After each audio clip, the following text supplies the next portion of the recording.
আসসালামু আলাইকুম। বাংলাদেশ বেতার গোপালগঞ্জ। খবর পড়ছি মৌসুমী আক্তার।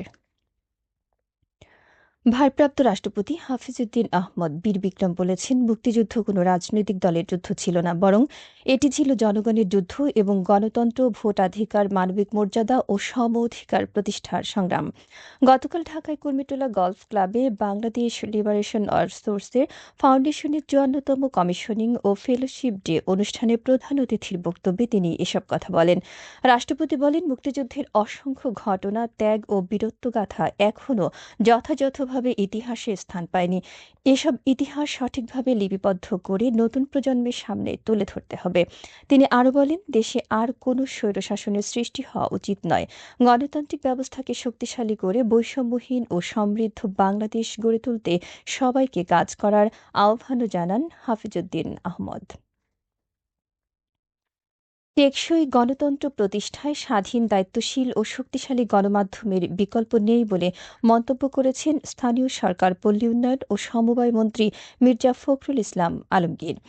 গতকাল রাজধানীর একটি হোটেলে টেলিভিশন এডিটর্স কাউন্সিল আয়োজিত টেকসই গণতন্ত্রে গণমাধ্যমের ভূমিকা শীর্ষক সেমিনারে প্রধান অতিথির বক্তব্যে তিনি একথা বলেন। মন্ত্রী বলেন, গণমাধ্যম শক্তিশালী হলেই গণতন্ত্র শক্তিশালী হবে। সত্য ও বস্তুনিষ্ঠ সংবাদ প্রকাশ গণমাধ্যমের সবচেয়ে বড় দায়িত্ব। একই সঙ্গে সাংবাদিকদের পেশাগত নিরাপত্তা, ন্যায্য বেতন ভাতা এবং স্বাধীনভাবে কাজের পরিবেশ নিশ্চিত করতে হবে। জুলাই গণঅভ্যুত্থানের প্রকৃত কৃতিত্ব কোনো একক ব্যক্তি বা গোষ্ঠীর নয়, বরং দেশের জনগণের বলে মন্তব্য করেছেন তথ্য ও সম্প্রচার মন্ত্রী জহিরুদ্দিন স্বপন। গতকাল সন্ধ্যায় ঢাকা বিশ্ববিদ্যালয়ের টিএসসি মিলনায়তনে বিশ্ববিদ্যালয়ের ডিবেটিং সোসাইটি আয়োজিত জুলাই গণঅভ্যুত্থান ও বাংলাদেশের গণতান্ত্রিক উত্তরণ শীর্ষক আলোচনা সভায় প্রধান অতিথির বক্তব্যে তিনি একথা বলেন। মন্ত্রী বলেন, বর্তমানে অনেকে জুলাই গণঅভ্যুত্থানের কৃতিত্ব নিজেদের করে নেওয়ার চেষ্টা করেছেন, তবে এই আন্দোলনের প্রকৃত কৃতিত্ব সাধারণ জনগণের। তিনি বলেন, গণঅভ্যুত্থান মানুষের আত্মত্যাগ এবং অবাধ নির্বাচনের মাধ্যমে সরকার গঠন সব মিলিয়ে বাংলাদেশের সামনে নতুন সুযোগ তৈরি করেছে। এই সুযোগ কাজে লাগাতে ব্যর্থ হলে অর্জন আবারও হারিয়ে যেতে পারে। বাংলাদেশের ইতিহাস বুঝতে হলে মুক্তিযুদ্ধসহ হাজার বছরের সংগ্রাম ও রাজনৈতিক অভিযাত্রার ইতিহাস জানতে হবে বলেও মন্তব্য করেন তথ্য ও সম্প্রচার মন্ত্রী জহিরুদ্দিন স্বপন। ফরিদপুরের বাহিরদিয়ায় মশলাজাতীয় ফসলের আধুনিক উৎপাদনের কলাকৌশল বিষয়ে কৃষক কৃষানি প্রশিক্ষণ অনুষ্ঠিত হয়েছে। গতকাল সকালে বাংলাদেশ কৃষি গবেষণা ইনস্টিটিউটের মশলা গবেষণা উপকেন্দ্রে এ প্রশিক্ষণের আয়োজন করা হয়। অনুষ্ঠানে প্রধান অতিথি ছিলেন বাড়ির মহাপরিচালক ড মঞ্জুরুল কাদের। প্রশিক্ষণে উন্নত জাত নির্বাচন, চারা রোপণ, পরিচর্যা, রোগবালাই ব্যবস্থাপনা ও উৎপাদন বৃদ্ধির আধুনিক প্রযুক্তি সম্পর্কে কৃষকদের প্রশিক্ষণ দেওয়া হয়। পরে কৃষকদের মাঝে বাড়ি উদ্ভাবিত উন্নত জাত বাড়ি গোলমরিচ ১-এর চারা বিতরণ করা হয়। এর আগে উন্নত জাতের দারুচিনি চারা রোপণের মাধ্যমে কর্মসূচির উদ্বোধন করা হয়।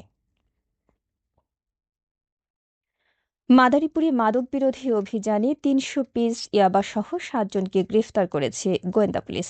গতকাল ডাসার উপজেলার আটিপাড়া ভাঙা ব্রিজ এলাকা থেকে ২০০ পিস ইয়াবাসহ ২ জনকে আটক করা হয়।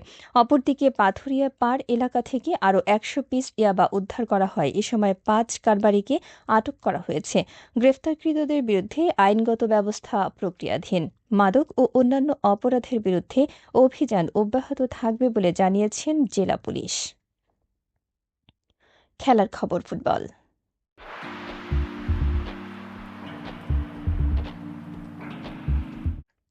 মাদককে না বলো, সবাই মিলে ফুটবল খেলতে চলো, এই স্লোগানকে সামনে রেখে নড়াইলের লোহাগড়া উপজেলায় শুরু হয়েছে ৮ দলীয় ফুটবল টুর্নামেন্ট।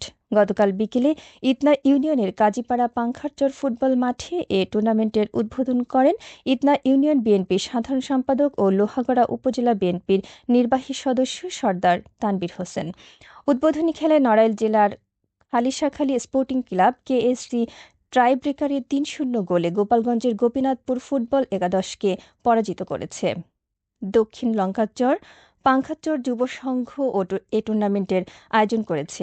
এদিকে নড়াইল সদর উপজেলার সরকারি ভিক্টোরিয়া কলেজ পার্শ্ববর্তী কুড়িডোর মাঠে দ্বিতীয় বিভাগ ফুটবল টুর্নামেন্টের প্রথম সেমিফাইনাল গতকাল অনুষ্ঠিত হয়েছে। খেলায় Narail junior kids sporting club ২-১ গোলে নড়াইল এক্সপ্রেস ফাউন্ডেশন ক্লাবকে পরাজিত করেছে। নড়াইল জেলা ফুটবল অ্যাসোসিয়েশন এ টুর্নামেন্টের আয়োজন করেছে। সবশেষে আবহাওয়া।